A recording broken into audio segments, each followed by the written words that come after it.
Fala pessoal, tudo bem? É uma grande alegria estar aqui com vocês novamente. Eu sou Adalto Alves e vim compartilhar um pouco hoje da Palavra de Deus com vocês. E você, é cristão ou religioso? Será que existe a melhor religião para sermos aceitos por Deus? Quais são o melhor conjunto de regras para que Deus possa nos aceitar? Esse é o tema que nós vamos falar hoje.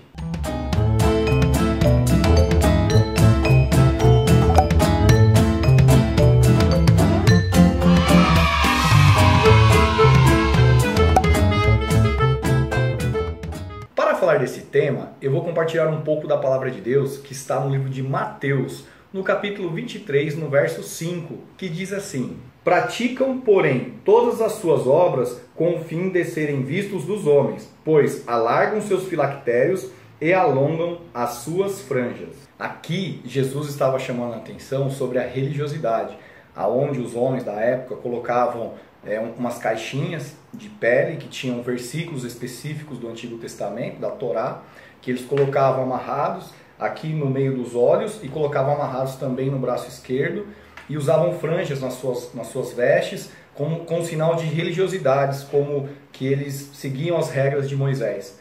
E Jesus estava chamando a atenção para não ficarem presos a essas coisas, né? É muito interessante, até depois da ressurreição de Jesus, os discípulos, né, que saíam para pregar o Evangelho de Jesus Cristo, eles eram chamados até de ateus, porque as pessoas ouviam aquelas pregações, ouviam sobre o amor de Deus, sobre Jesus Cristo, e aí eles perguntavam para os discípulos: aonde é o templo que vocês congregam? Não temos templo. Qual é o sacrifício para o seu Deus que você faz?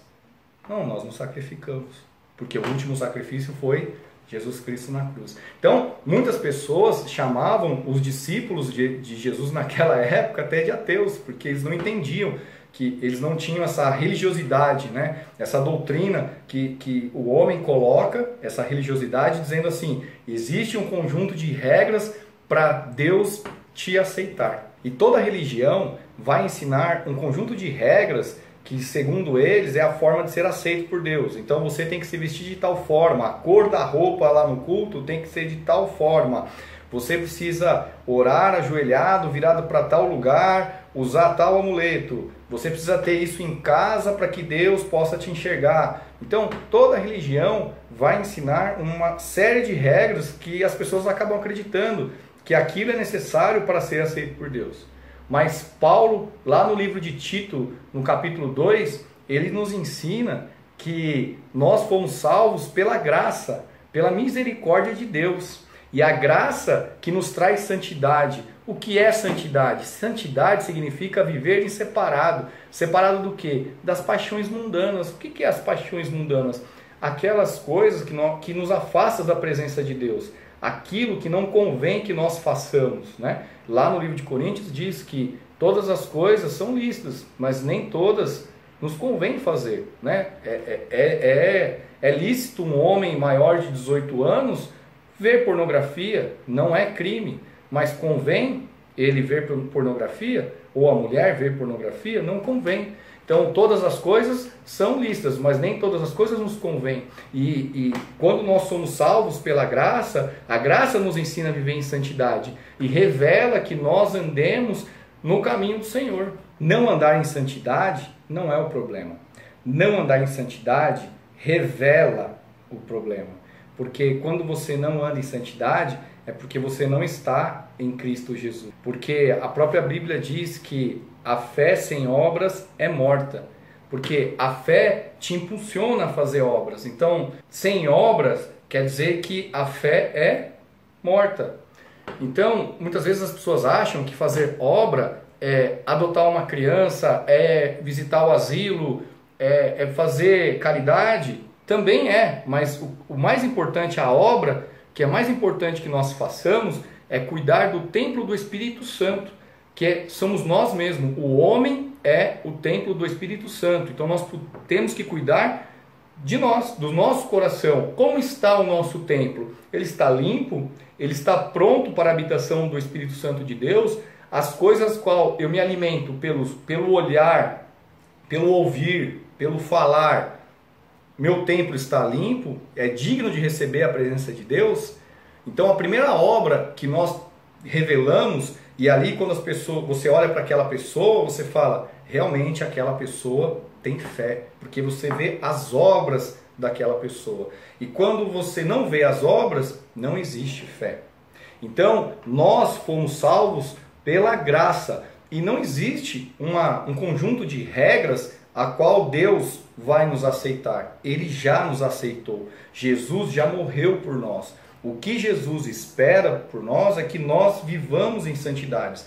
E o que vai revelar que nós estamos em Cristo Jesus, vivendo da forma qual Ele espera que nós vivamos, é através das nossas ações, das nossas obras. E as pessoas buscam, através das religiões, um conjunto de regras para serem aceitas por Deus.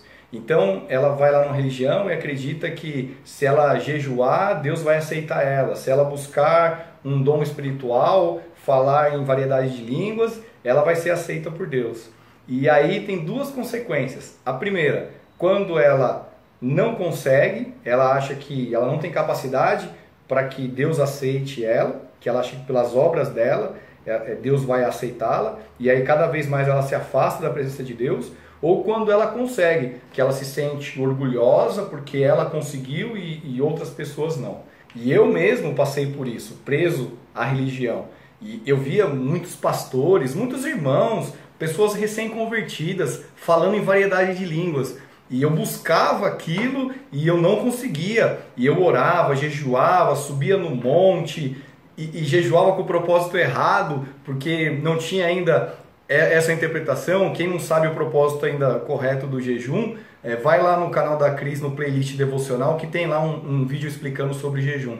Então eu buscava falar em variedade de línguas e eu via assim, irmãos, às vezes eu evangelizava na rua, trazia aquele irmão para dentro da igreja e aquele irmão lá no primeiro culto já estava falando em língua, de variedade de línguas, e eu buscava e não alcançava. E cada vez eu me frustrava mais, porque eu achava que, poxa, eu não vou ser aceito por Deus, tem alguma coisa na minha vida que eu preciso retirar, porque eu não estou vivendo em plena santidade, porque eu não consigo falar em variedades de línguas, né? E eu buscava isso, e a religião me colocava nisso. Não, se você não falar em variedade de línguas, é porque tem uma coisa errada com você. E eu me frustrava com isso. E aí tinha lá cultos específicos para buscar dons, e aí vinha lá 3, 4 irmãos e colocava a mão na minha cabeça, me abraçava, eu ia para o retiro, todo mundo orava e eu não conseguia falar em variedade de línguas, e eu cada vez mais me frustrava com isso, porque eu falava, não é possível, Senhor, me revela o que tem errado em mim, por que eu não consigo receber esse dom espiritual? E Deus tem um propósito na vida de cada um de nós. Uns vão ser evangelistas, outros vão ser pastores, outros vão ser membros, né? Todos são importantes. O corpo da igreja, todos os membros são muito importantes, né? Que nem um corpo humano. O dedinho é importante, né? Os braços são importantes, a unha é importante. Todos os membros são importantes e cada um tem sua função, né? Do que seria o corpo sem os pés, que sustenta toda essa carga, né? Então, a gente às vezes fica preso na religiosidade e esquece do amor de Cristo. Então, qual é a mensagem que Deus traz para nós nesse dia? Que nós se atenhamos ao Evangelho de Jesus Cristo, que significa a boa nova, que nós se atenhamos em viver em santidade, porque a santidade revela que nós recebemos a graça. Quando nós recebemos a graça da salvação de Cristo, por amor a Ele, nós mudamos nossas atitudes e começamos a viver parecido com Cristo.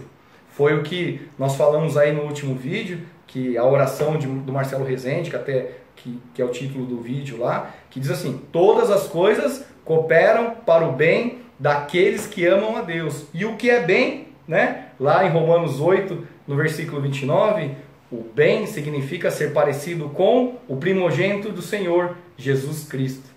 Eu espero que essa palavra venha edificar a sua vida, que você possa compartilhar essa palavra. Se você não é inscrito no canal, se inscreve. Não esquece de clicar no sininho ali, para que quando chegar um novo vídeo do canal da Cris, você possa ser avisado, tá bom? E que nós sejamos cristãos, divulgadores da boa nova, do Evangelho de Jesus Cristo, e não religiosos, tá bom? Um forte abraço e até o próximo vídeo.